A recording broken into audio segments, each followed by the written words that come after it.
الحمد لله رب العالمين والصلاة والسلام على رسول الله وعلى آله وأصحابه أجمعين. السلام عليكم ورحمة الله وبركاته.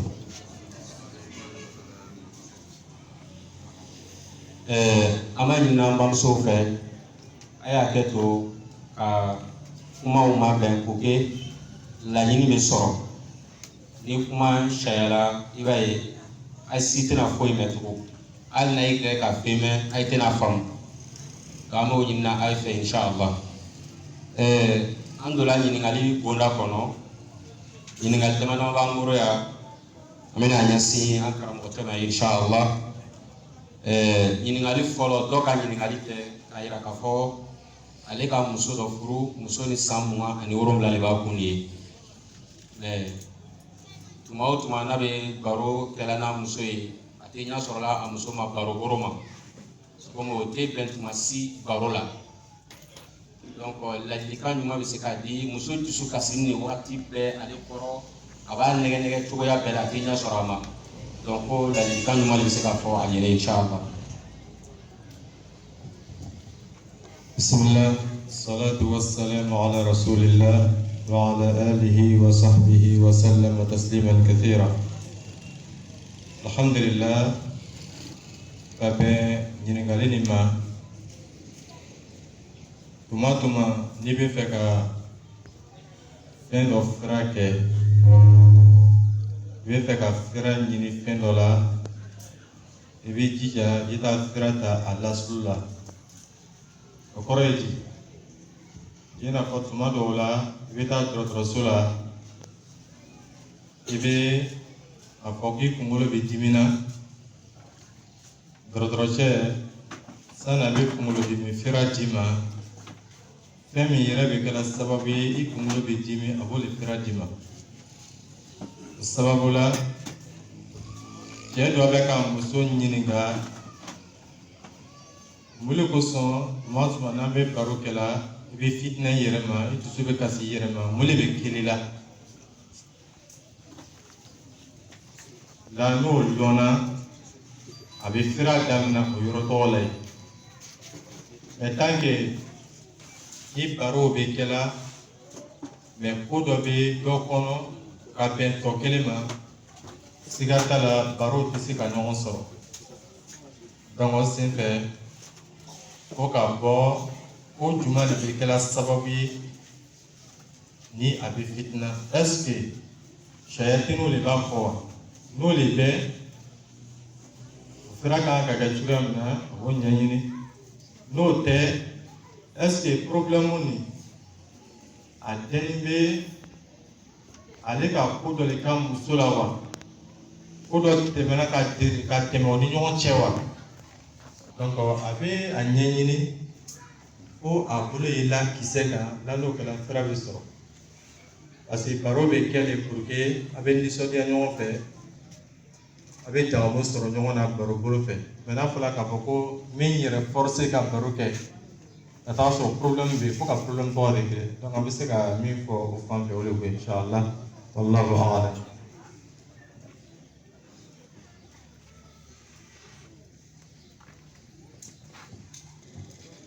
Alhamdulillah, dɔw ka ɲininkali kɛ ko ale muso kunnafɛnw b'a kɔ i n'a fɔ mɔgɔ caman b'a fɔ cogo min, jinɛ banatɔ le. Mais ale tɛ lɔnnibaga ye k'a fɔ ko a bɛ se ka kuranna kalan muso ka walima kira ka duwawu minnu di ale salatu wasalam ale t'o lɔn. Donc ko ale ni mun kɛli de ka kan tuma min na ni muso ka bana wulila. Bismillah, assalatu wassalamu ala rasulillah. An bɛ se ka min fɔ o yɔrɔ la o de ye kunnafɛn bɛ mun kɔ, sayatinu bɛ mun kɔ, i ka fura b'i yɛrɛ de bolo, a tɛ rukiyakɛla de bolo dɛ. Bana bɛ min yɛrɛ la cɔ a ka fura b'a yɛrɛ de bolo. Ni ko a ka fura b'a yɛrɛ bolo kɔrɔ a ka fura sababu b'a yɛrɛ de bolo. I bɛ sababu min ta Alahu Taala bɛna fura kɛ. I cɛ de bɛ n'i dɛmɛ sisan, ele min ye cɛ ye ele de b'i muso dɛmɛ pour que sayatinu bɛ se ka taa. so le be mimi yelan ko abela batameta berukia kala beta ni fe obe ni fe asla do be ni tagala yi abela do flanka fe kono parce que do ta kala mi ko ko na mata ko jina do be o mama ma choko o jina nu ay fo ka meta kata sale fara jida wala kata fendo fara pour que no kala ani saraka ni ko ibena saraka bo أبي تعالى أن خبط على الجنة والإنس إن صلاتي ونسكي ومحياي ومماتي لله رب العالمين إبنا فين نبنا كيف باتوكلوما إبنا كانتيل لكيو إبنا كوكو كيف يجي جاكا كالا كوسو مني كافا فينغري ميتي على وطالي يدو فلنا فيكم يوكو يولوتاي Maintenant, nous avons fait, il le met à la moitié de la verrouillage. Non, elle est tirée sur la café, maintenant, elle a sur la verrouillage, elle a la verrouillage. Ça dépend de son mauvais, pour que verrouillage, elle a de la place là, pour le sécac. Mais, le problème de Rome, qui nous sommes bandits. Bandits ou nous? Tiens, il est là où nous? Nous, on est consistants. Donc, alors qu'il est là, Rokia est là, on sait qu'à vous là. Mais ni pas, on veut pas aller là. Voilà, il est là, et on a vu là. On dit, on n'y m'a pas mis à la qui m'a pas mis. Ah, ça va revenir, on peut venir. Donc, avant Gombola, oui, mais wati minan, ni ko nola, le banga cheko, aya gade nola. Donc solution be yoro mina, il faut que tien ba muso kara. Askaru muka ka ke pour que shaytan kanana. Ani ni tu muka ka ke pour que shaytan kanana. Mulu ko son jina brava do shayra muso la. Donc retere parce que muso ka par la place shayala. Vous la blatique. Donc, c'est quand il y a comme non, mais vous le savez, non, parce que ça n'avait pas de Djaboula. Je suis là pour faire ça. Donc, comme il y a des Djaboula qui restent tout là, qui restent là, je suis là pour manifester la part là. Donc, il faut la lever. Imma. Abe jabu tu ikala ko tu parce que ni shetana sawo sur les man aki kelo c'est mon chamaï shetana fanga sur le mao a sawo sur le mao a te manifeste le faire là parce que abe laini abe dam ka ba sur le kala sosola mais il est miguité soma abe le kele donc soit il retourne il relate la shetana il connaît il calque ma chaîne de biboloé ou bien il veut dire que shaytan nous kele il veut faire al kiyama donc aussi fait askaru bi la ilaha illallah wahdahu la sharika lah lahul mulku wa lahul hamd wa huwa ala kulli shay'in qadir ni shaytan il veut tout kana ka sha soma shankeme long kutru be dina shaytan tese ka gerela. Donc, c'est qu'à beaucoup, mais le mène va changer, mais est-ce qu'il va qu'il a kanya? Parce que, qu'il est à quel kanya, il y a beaucoup de gens. Parce que Nicolas, il a illallah, mais le Nicolas, il a illallah. Nicolas, il a illallah, attends, parce que la ilaha illallah, la huna nafi. La atide, moulete, ilaha. La batolifente illallah faut Allah ta'ala pour la batolifente mika kani batoi tiamboloma faut Allah ta'ala la ilaha illallah korobole mais ne ko la ilaha illallah ika Allah mi ko ima samana te na biye to iko le tele ko la batolifente rebe donc ka ala batun ala te bato kun fete n'i bɛ baara baara kɛ i bɛ kuma kuma fɔ i bɛ zikiri zikiri i b'a kɛ ka ɲa i n'a fɔ ɲinɛ fɛ cogoya min na i b'a nafa sɔrɔ donc la ilaha illallah n'i ne ka siɲɛ 100 sɔgɔma i b'a karan i b'i miirila kɔrɔ ma zikiri kɔrɔ bɛ ten de kɛ mais n'i ko a zikiri o le ye k'i ko jigin ala la mais c'est que la ilaha illallah la ilaha illallah la ilaha i bɛ yɔrɔ bɛɛ filɛ la ilaha illallah la ilaha illallah cɛ siga a kɛ tan zikiri kɔsɔn jumɛn de bɛ yen wala la ilaha illallah la ilaha illallah la ilaha illallah o de kosɔn bɛ mun i b'a fɔ la ilaha illallah siɲɛ miliyɔn a tɛ nafa ɲɛ mun na parce que ale b'a kɛ la a tɛ kɛla ni dusukun ye dusukun ma fan tɛ ni ala ko fɔ ye i bɛ la ilaha illallah fila tan i bɛ teliya ta ko la ilaha illallah e miira bɛ yɔrɔ bɛɛ dɔ bɛ baro i bɛ da don ka baro la teliya bɛ se k'i nafa cogo di donc o la i b'a fɔ dɔɔni dɔɔni ka ɲa k'i miiri a kɔrɔ ma hali a siɲɛ 1 o bɛ nɔbɔli kɛ ka tɛmɛ a siɲɛ miliyari kan donc i ni mɔgɔ min ka kɛ siɲɛ 100 tile kɔnɔ jinɛ sitana rasulu ko sɔrɔ sala ko jinɛ sitana tɛ se ka gɛrɛ a ka nafa dɔ bɛ fɔ a bɛɛ min ye ko jinɛ sitana tɛ se ka gɛrɛ i la donc o y'a dɔ ye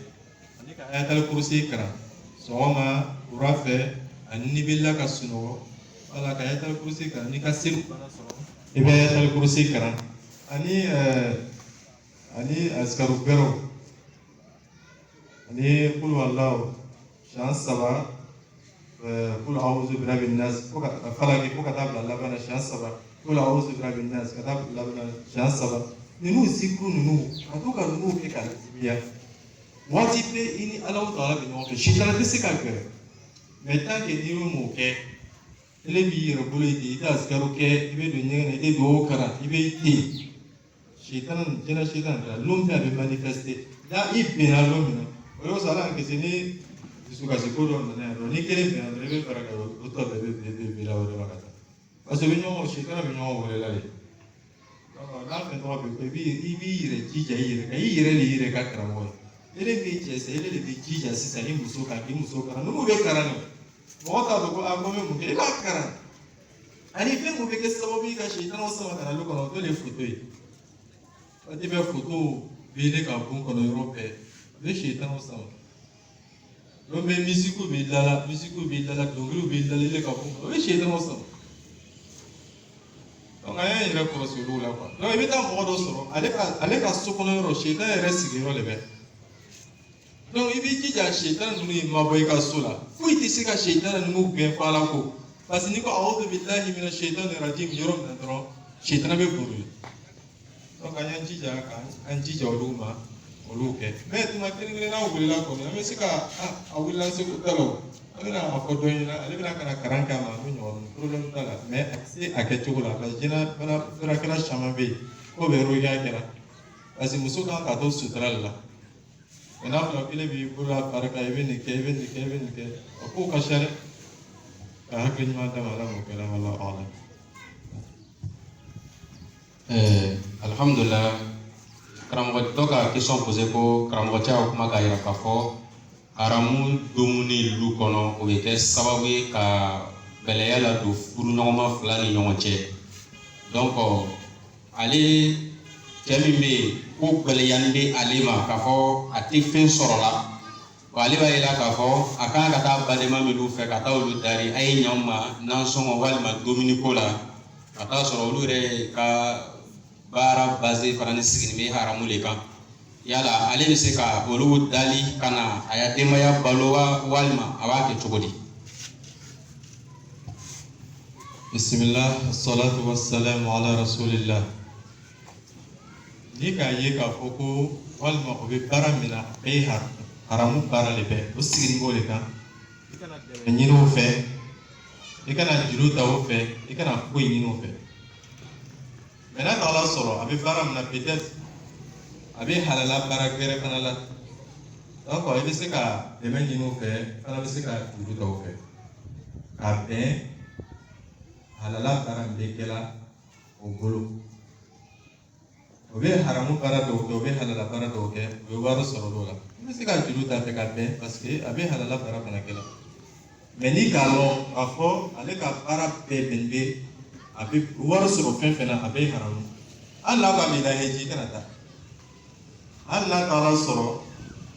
ko a bɛna i dɛmɛ i le ka lasigi bɛ haram de kan i kana sɔn a la donc pour que i b'a yira la k'a fɔ ko n badenma de b'i ye mais tant que i bɛ baara min na n sɛgɛnna cogo o cogo n tɛ sɔn k'a minɛ parce que i bɛ nin kɛ wuli kosɔn pour que k'a décourager ka bɔ baara in na donc an bɛ se ka min fɔ ka bɛn o ma o de ko ye Allahu a'lam. Alhamdulillah, ni ye dɔ ka question ye k'a fɔ cɛ min bɛ to ka muso tɔgɔya muso denw ɲɛnɛ sɔn o muso nin o ladilikan jumɛn de bɛ se ka di ale ma tuma min na n'a cɛ k'a dɔgɔya a denw ɲɛkɔrɔ ani ladilikan jumɛn de fana kan ka di o cɛ ka sɔnni ma min bɛ to ka a muso tɔgɔya sɔn muso denw ɲɛkɔrɔ. Bismillah, salatu wassalamu ala rasulillah. An bɛ conseil min di cɛ ma fɔlɔ komi an tɛmɛna kan an ka ladilikanw la k'a fɔ i muso min b'i bolo i k'a danbe don Ala ka bonya bila ni ɲɔgɔn cɛ ka sababu kɛ furu le ye dɔ bɛ k'i miiri kosɛbɛ k'i miiri furu daminɛ ma ko siyɛn tɛmɛna ni cɛ a bɛ kalo kɔnɔ dɔw ta bɛ taa fo kalo 10 u b'o kɔnɔ ta k'i denw labɔ a la ka d'i ma donc vraiment a cɛ man ɲi k'a fɔ k'i bɛ to k'o dɔgɔya mɔgɔw ɲɛna ten muso dɔw bɛ yen hali k'a dala k'a kana tigɛ o ka d'a ye k'i y'a lamaloya mɔgɔw ɲɛna kɛrɛnkɛrɛnya ma tuma dɔ la a sinamusow ɲɛna donc muso cɛ dɔ bɛ ka kɛ hakilima le i b'o yɔrɔ kɔlɔsi Ala k'o d'i ma k'a fɔ ko fanga b'i bolo so kɔnɔ o kɔrɔ tɛ k'a fɔ k'i y'o kɛ jɔn ye i b'o ma bɛrɛbɛrɛ k'o latanga k'o kɔlɔsi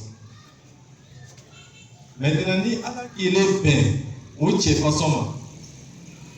an bɛ min ɲini fɛ wagati bɛɛ i ye sabari i to ka ladilikanw d'a ma i ye conseils d'a ma i b'a yira la ko ni ka ko o ko kɛ i sabari i y'a faamu kelen kelen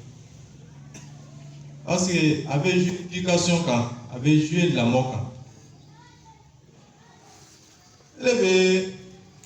a bamuso dɔgɔyala le ɲinalen bɛɛ dencɛw bɛ mun de kɛ n'olu fana ko taa furu kɛ n'olu bɛ o fana b'o kɛ ten olu bɛna jogo jogo ye facɛ la o fana bɛna t'o le pratiquer o fana a yɛrɛ fana ta musow kan n'a fana bonya la a bɛ ten de a bɛ jouer denmusow fana kan tuguni a bɛ kɛ sababu ye ka furu yɛrɛ lɔgɔ la donc ne b'a fɔ la k'i b'a kɛra i muso la ka taa sɔrɔ i b'a kɛra den la donc an bɛ min ɲini cɛ fɛ muso fɛ a ye sabari a ye to ka ladilikan di cɛ ma a dusu kana wuli a kana fɔ ko a ka kɛnɛ i la n fana bɛ taa juru sara a kana sɔn k'a kɛ tuma dɔw la i bɛ se ka arijinɛ sɔrɔ ka sababu kɛ ko dɔw de mɔgɔ tɛ don arijinɛ ten o bɛɛ n'i ka arijinɛ don kun sababu ele t'a dɔn peut-être ko dɔ kosɔn ten Ala bɛna hinɛ n'i la k'i ladon arijinɛ ele t'o dɔn ko dɔ bɛ k'i ni Alahu Taala cɛ tuma dɔ la Ala bɛ muso dɔ bɛn o cɛ fasɔn ma ten olu bɛɛ ye dusukasi olu bɛɛ ye tɔɔrɔya olu bɛɛ n'a ta problème muso ni sɔn bɛ ja a sɔn bɛ ja a sɔn bɛ ja peut-être Ala bɛ fɛ ka hɛrɛ dɔ k'a ye donc tuma o tuma n'i k'o ye dɔrɔn i bɛ sabari hali n'i m'a kɛ cɛ kosɔn i y'a kɛ Ala kira sɔrɔ san kosɔn i k'i ni cɛ dala minɛ i y'a to yen i y'a dɔn k'a fɔ mɔgɔ min bɛ ni ka ko dɔ muɲu tɔɔrɔ dɔ muɲu hɛrɛ caman b'o kɔfɛ dɛ kana fɔ ko ni ka tɔɔrɔ muɲu e bɛna baara kɛ i kana ko i y'a kɛ Ala kosɔn i tɛ ka baara kɛ o ye kado dɔ de Ala bɛn'o d'i ma mais i kana k'o yɛrɛ kosɔn a kɛ Alahu Taala kosɔn i bɛna taa arijinɛ sɔrɔ ka sababu k'o ye n'Ala fana ka ele cɛ min lajarabi o muso fasɔn ma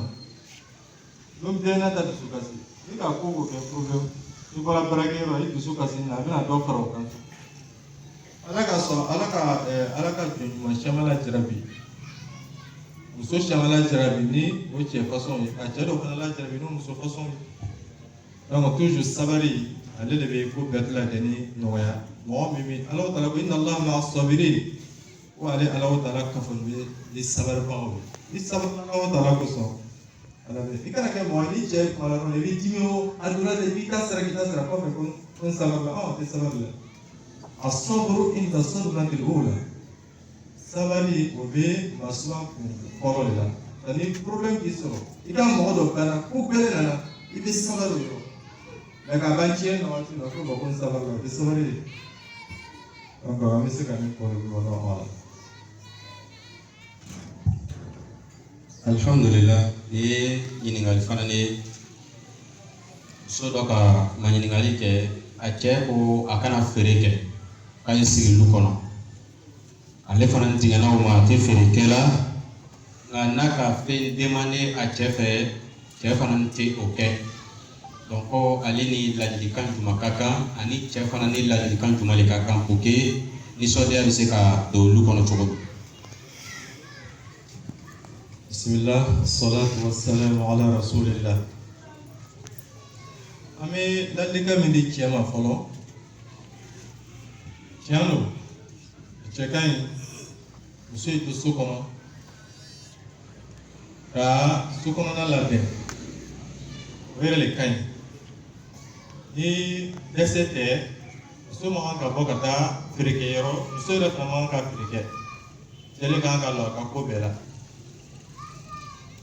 Mais ni dɛsɛra moyen do fana t'i ye ka muso ka dépense bɛɛ kɛ i bɛ se ka muso ma dɛmɛ a bɛ baara dɔw kɛ so kɔnɔ muso bɛ se ka to so kɔnɔ ka baara dɔw kɛ i n'a fɔ a bɛ fɛn danw kɛ u bɛ baara dɔw la a bɛ se ka min kɛ so kɔnɔ a sigiba yɛrɛ ma waati la a bɛ fɛn danw kɛ tuma dɔw la fana a bɛ se ka fɛn dɔw labɛn ka di mɔgɔ ma koro la o b'o feere. Sani ale yɛrɛ b'a ka so kɔnɔ a bɛ commerce kɛ la ka taa ka so kɔnɔ a b'a labɛn dɔrɔn ka di kɛnɛma mɔgɔw ma u bɛ taa feere walima client bɛ na a b'a d'u ma u bɛ taa feere a b'a ta sɔrɔ a la donc a bɛ se k'o bonda dayɛlɛ muso ye n'a fɔra ko muso kana feere kɛ donc feere suguyaw bɛ yen feere min bɛ taa kɛ kɛnɛma ka taa yala yala kɛnɛma ka taa fɛnw kɛ kɛnɛma o masuba ka bon ka tɛmɛ. O tɔɔrɔya ka bon ka tɛmɛ parce que i ka den mun to i kɔ so kɔnɔ o de kosɔn ni cɛ bɔra ka taa baarakɛyɔrɔ la muso bɛ bɔ ka taa baarakɛyɔrɔ la jɔn de bɛna den ninnu lamɔ o kosɔn denw bɛ tiɲɛ na an bɛ microbe mun yira dɔw wɛrɛ tɛ parce que an b'o to yen ten donc il faut que muso de to so kɔnɔ ka den lamɔ mais a bɛ se ka baara min kɛ ka to so kɔnɔ a b'o kɛ o de ye n'a nana ye cɛ dɛsɛlen don a bɛ se ka bolola baara misɛnninw kɛ ka to so kɔnɔ yen. an bɛ se ka conseil min di ka jɔ mɔgɔw de wala wala. De ye ɲininkali bɛrɛ fana ye k'a fɔ cɛ dɔ bɛ yen a tɛ fɛɛrɛ san ka di a musow ma an n'o ka ye karamɔgɔcɛ y'a ladilikan na sisan k'o fana bɛ se ka kɛ sababu ye ka cɛgɛlɛya bila furuɲɔgɔnma fila ni ɲɔgɔn cɛ hali ni seri yɛrɛ fana ni sera o ye nisɔndiya wagati ye a yɛrɛ fana tɛ fɛɛrɛ bɔ fana ni san donc ko ladilikan jumɛn bɛ se ka di muso ni ma pour que a ye dususuma sɔrɔ a cɛ kɔrɔ ani ladilikan jumɛn fana bɛ se ka di o cɛ ni ma pour que a bɛ se ka ko yɛlɛma cogo min na. Bismillah, salatu wassalamu ala rasulillah. N'a tagala sɔrɔ ko cɛ de ariabɔ sanna k'a d'a ma ka sababu kɛ parce que moyen de ta ye se de ta ye donc a bɛ sabari a se ta ye a b'a kɛ cogo jumɛn an k'a fɔ i ɲɛna ko cɛ bɛ dilan ka taa dilanyɔrɔ saba se fanfɛyɔrɔ la fɛn dɔw bɛ yen hali o ka balo yɛrɛ t'o bolo balo yɛrɛ tɛ yen donc a bɛ gɛlɛya ma ka taa sɔrɔ a ka sababu ta a bɛ baara la ala ma yɔrɔ nɔgɔya ma an bɛ min fɔ o muso tɔgɔ ɲɛna a bɛ sabari an bɛ min fɔ cɛ ɲɛna toujours i ye sabari mais toujours i kana ban sababu ta ko ma ko a ko n yɛrɛ mɛnna depuis n san 20 an bɛ baara ko ɲɛɲini na n tɛ ɲɛ sɔrɔ la ko ma ou bien ne bɛ baara la n tɛ foyi sɔrɔ hali i kɛ ka taa tu kɔnɔ ka taa lɔgɔ tigɛ ka na feere ka i balo halala la o ka fisa i t'a haramu ɲini donc o la sisan o y'o ta ye mais n'a tagala sɔrɔ musoni ate fariya bɔ sɔrɔ la mais a moyen bɛ cɛ ye an bɛ ladilikan min di cɛ ma ɲɛsina ala ɲɛ ale bɛ fariya bɔ dɔrɔn mun ne ta ɲini ka di muso ma i muso bɛ fariya bɔ mun fana don la a b'a tolili de kosɔn ni muso nana ko bɛ fɛ ka wari sisan e dun kana a b'a tolili de wari dama ja san bɛ fɛ ka siyɛnni san wari dama dɔrɔn bɛ fɛ ka sumandi san a dama a bɛ fɛn fɛn fɛ fariya bɔ la a dama pour que a bɛ taa yɛrɛ labɛn i de ye n'a taara sɔrɔ muso b'a san san k'a bila armoire kɔnɔ ye don nana bɛ taa kɔɲɔkɔrɔ la a b'a don o ye ko gɛrɛ ye dɛ mais tant que a b'a sanna i le de ye donc vraiment i b'a san i kana miiri yɛrɛ a dama dɔrɔn mais n'a taara sɔrɔ ko fariya bɔ façon tɛ mais a b'a yɛrɛ sutura i n'a fɔ a ka y'i jago o k'i ma wajibi ye fana parce que fariya bɔ t'i bolo mais a kan ka yɛrɛ sutura fani min kan ka yɛrɛ sutura i jija k'o ɲini k'a d'a ma donc o la an bɛ se ka min fɔ o la o de bɛ yen ni moyen tɛ cɛ ye sababu ta a ye muso la sabali n'ala sɔnna a bɛna bɛn mais ni moyen b'a ye hali na wari tɛ yen mais ni ka 5000 sɔrɔ i bɛ gɛnni yira e bɛ 5000 d'a ma ko bon komi ka nin de sɔrɔ n'i ta n'o sera ka hijabu min sɔrɔ walima fani min sɔrɔ a bɛ yugu la a b'a san donc a bɛ se ka min fɔ o de la. Alhamdulillah, ni ye ɲininkali cɛ dɔ ka muso dɔ furu ka taa sɔrɔ cɛ ni silama ɲuman le ye a tɛ dɔrɔ min na mais furu kɛlen kɔfɛ ka muso don so kɔnɔ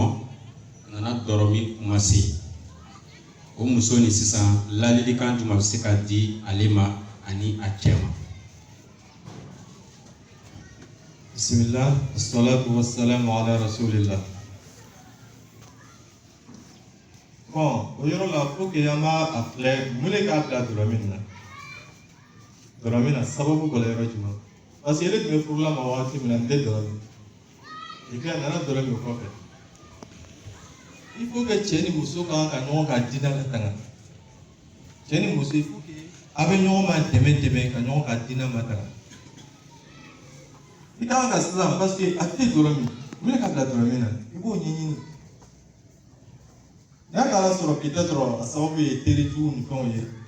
i b'i jija o yɔrɔ tɔgɔ kan c'est à dire fɛn k'a bila dɔrɔn min na i b'o ɲɛɲini quoi et i bɛ solution ɲini o yɔrɔ la walima fɛn bɛ k'a bila drogue min na i bɛ solution mun de k'a bila la donc ni cɛ ma k'a yɛrɛ bolo dɔrɔn il faut que muso de bɛ la yɔrɔ ni cɛ ma se ka se a yɛrɛ kɔrɔ a yɛrɛ laɲa il est bien muso i bɛ la yɔrɔ i bɛ jija i cɛ bɛ ɲa i bɛ fɛn fɔlɔ min ɲɛɲini o de a ye ɲa ale kana fɔ ko aa ko ka tɛmɛ dɔrɔn n bɛ furu san bɛ ta ka taa dɛ i bɛ a la ɲa de parce que ile maa lɔ peut-être ile yɛrɛ de kɛra sababu ye k'a donna dɔrɔn min na peut-être ile de kɛra sababu ye a donna cigarette min na ale ka cigarette minanw ɲininka o b'a fɔ ko a ko problème cɛ la bɛ cigarette donni peut-être ile ka problème de cɛ la ka bila ka cigarette min daminɛ. Donc, i kana fɔ ko problème dɔ cayara ko n bɛ ko dɔ kɛ ka haramu kɛ ka don haramu na ko problème cayara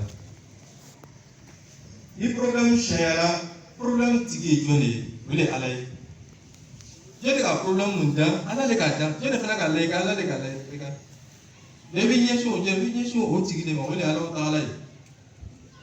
o ka fisa i bɛ t'i yɛrɛ don ko dɔ la ko vraiment k'o cayara n kunkolo sufɛla k'o cayara donc i bɛ tɛ commencer ka ko dɔw kɛ ko mɔgɔ ka kɛ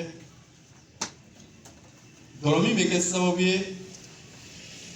ka adamaden hakili tiɲɛ ka adamaden ka ɲɛnamaya tiɲɛ maintenant ni dɔrɔn min de continue a ka sababu bɛɛ ta a bɛ solution ɲini a bɛ ko a tɛ ɲana donc kotigiw bɛ ɲɔgɔn ye cɛ ka kotigi ni muso ka kotigi u bɛ ɲɔgɔn ye ka kuma ka furu sa parce que dɔ ka fisa ni dɔ ye donc o yɔrɔ la an bɛ a fɔ dɔrɔn ye ta parce que ni furu tora nin cogo la a bɛna taa wolo min na o ka jugu ka tɛmɛ furu sa ye donc o la min cɛ ka ɲi furu bɛ sa mais furu tɛ sa ten il faut que a bɛ solution ɲini pour que a bɛ se ka laɲa cogoya min na o ma sɔrɔ ni fɛn tiɲɛna i den dɔ tiɲɛna i ko bon ne den ka ca n den 100 kelen ta kɔfɛ filanan fana o tiɲɛna don o bɔn ka siya dɔw bɛ tiɲɛna don i b'a sɔrɔ bɛɛ bɛna tiɲɛ ni min tiɲɛna i b'i jija k'o laɲa de i cɛ tiɲɛna i jija k'a laɲa i muso tiɲɛna ko bi ne tiɲɛna o i bɛ taa filanan furu kana o fana tiɲɛna tugun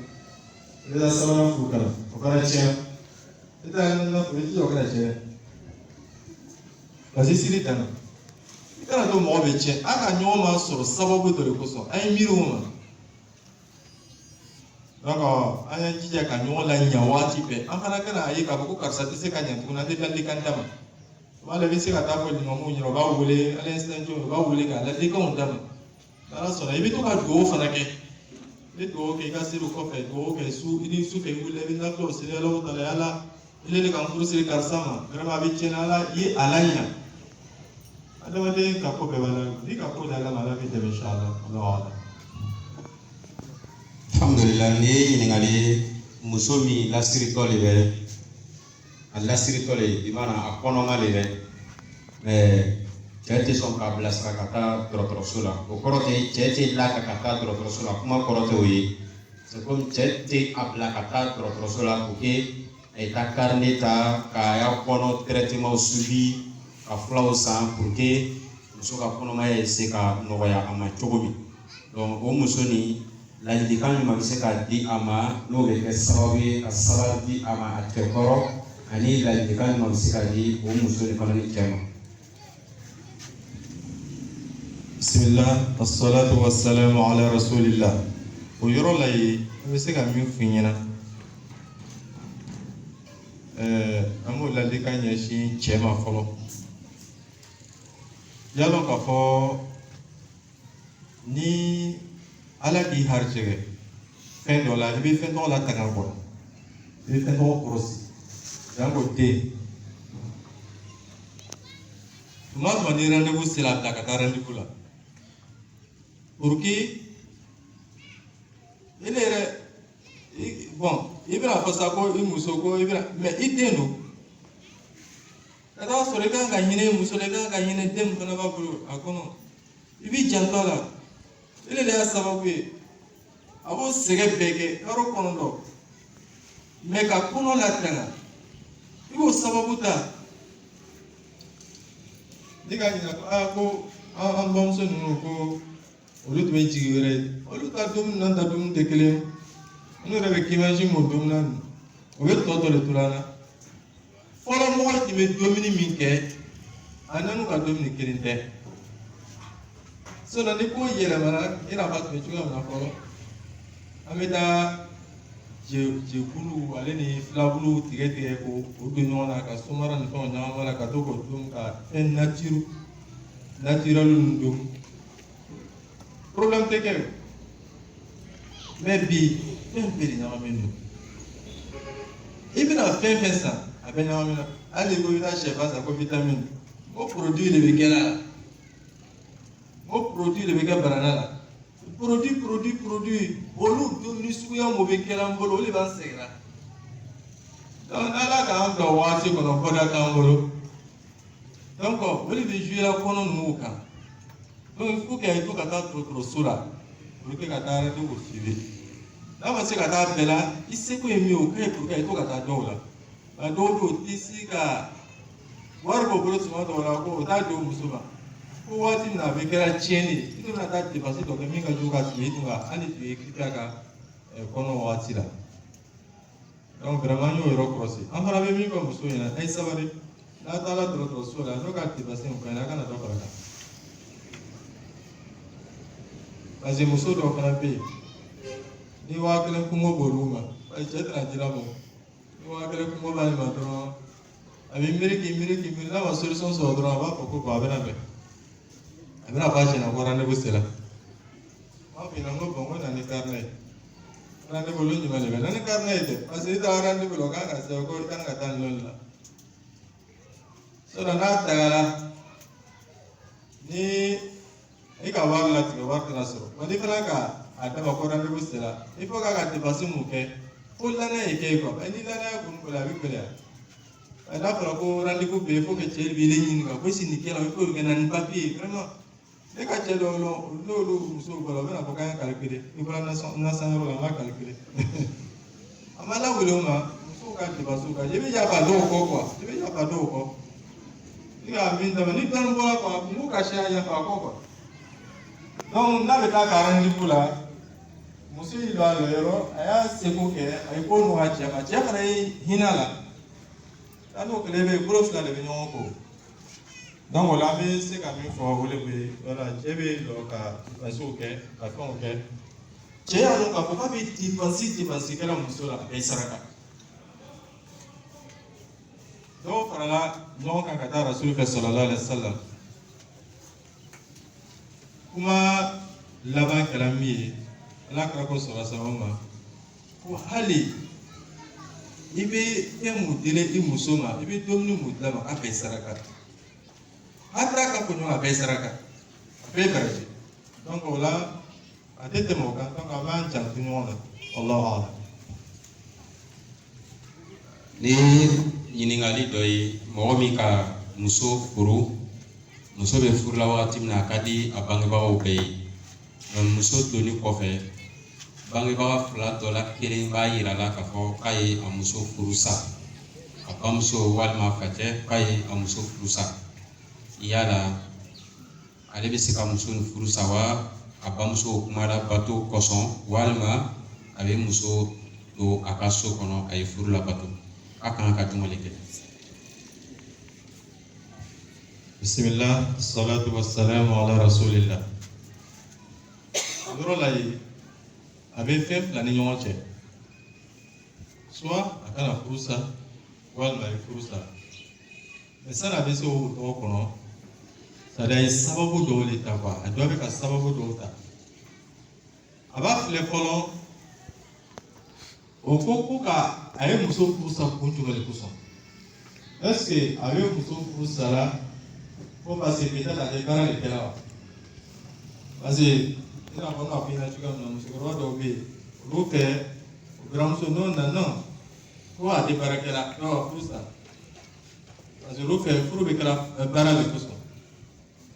o sen fɛ i bɛ sababu ɲini i bɛ sababu dɔw ta fɛn k'a bila a fɔli la k'a y'a furu sa kɛ i bɛ solution ɲini a la o ka fisa ni furu sa ye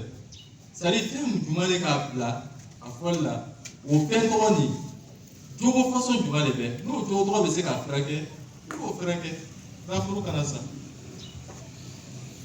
mais ni nana ye k'a fɔ ko o jogo tɔgɔ bɛ muso la bon jogo min fana a man ɲi i bɛ essayer ka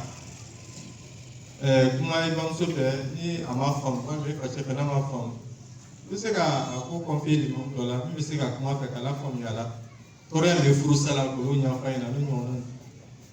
ka to ka dugawu fana kɛ parce que dugawu bɛ rôle ba jouer quoi parce que dusukun bɛ se ka yɛlɛma yɔrɔnin kelen yɔrɔnin kelen dusukun bɛ se ka bɔ lahala dɔ la la hawla wala quwwata illa billah ka bɔ lahala dɔ la ka bila lahala wɛrɛ la fɛn si tɛ se k'o kɛ baara faga la i bɛ taa mɔgɔ dɔ sɔrɔ o de kosɔn i bɛ taa mɔgɔ dɔ sɔrɔ i juguba don dɔ a bɛ yɛlɛma ka kɛ teriba ye i teri a bɛ yɛlɛma ka kɛ jugu ye en même temps voilà dusukun bɛ Alahu Taala de bɛɛ bɛ a fɔ dusukun tigi ɲɛna i bɛ Alahu Taala de ni sababu bɛɛ de kɔfɛ ni nana ye k'a fɔ ko a furusa a bɛna kɛ ko dɔ ye a bɛna wele ko dɔ la min ka jugu ka tɛmɛ furusa kan i b'a furusa mais a ma nɔgɔn sani a bɛ sa sira caman bɛ yen i kan ka min ta fɔlɔ fɔlɔ kɔnɔ. Alhamdulillah ni ye ɲininkali dɔ ye karamɔgɔcɛ k'a yira k'a fɔ k'o kɛ nɔgɔya bɛ don an ya furu kɔnɔ dusukasiw ye bɔ ye jamana in na i muso bɛ sera ɲɔgɔn ma dilan kan ko a ye kan ka dugawu dɔw fɔ min b'a to sitana bɛ mabɔ aw la ni dugawu nin k'a bɛ fɔ tuma jumɛn de parce que ko dɔw b'a yira k'a fɔ tuma min na ni kɛnɛ sigida fila bɛna se ɲɔgɔn ma o dugawu nin bɛ fɔlɔ o wagati de o dɔw yɛrɛ fana b'a yira k'a fɔ tuma min na n'a ye k'a miiriya ta dilan kan ka ban dɔrɔn o dugawu kan ka fɔ o wagati de o wagati jumɛn de ye a fɔ wagati sawaba ye. Donc an bɛ se ka exemple min ta ye a bɛ komi i ka furu kɔnɔ sisan i ka lu kɔnɔ yɔrɔ bɛ lu b'i bolo mais lu nin i bɛna gardien bila yɔrɔ jumɛn pour que sun kana don pour que bandiw kana don est ce que i bɛna taa bila f'a donda de la wa furu donda de la wa ou bien la table et la chambre dans la ne t'appellera la dégabla pour nous dans le comme ça. Donc c'est fait, il veut d'eau car depuis avec la mokati moi au damina. À cause ça depuis on peut nous aller à madame ça n'a pas cette langue à cette langue à ça ne peut pas parce que ça ne peut pas damina abakra. Pour que chétana kana do au kono ase ni ka pe ni chétana nana do. Donc galo le nom la langue, donc même manga. Parce que ça chétana nana au chétana peu. Donc il dit chez on a da do chétana mayoro jane. Da do kala inshallah ko da bi. Alhamdulillah, yamin be muso fila b'a bolo nka tuma dɔ a bɛ i ɲɛsin muso dɔ ma fɛrɛya bɔ sanni la ka muso dɔ to yen donc ko ladilikan jumɛn bɛ se ka di o cɛ façon fana de ma. Bismillah, assalatu wassalamu ala rasulillah.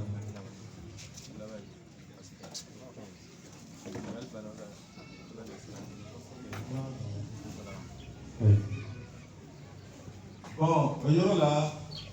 il faut que nous la chez Nininga. Walma, Amani, Moulokosson, chez Ariabosan, Kadi, Toké, ma tête. On fait la bénédiction.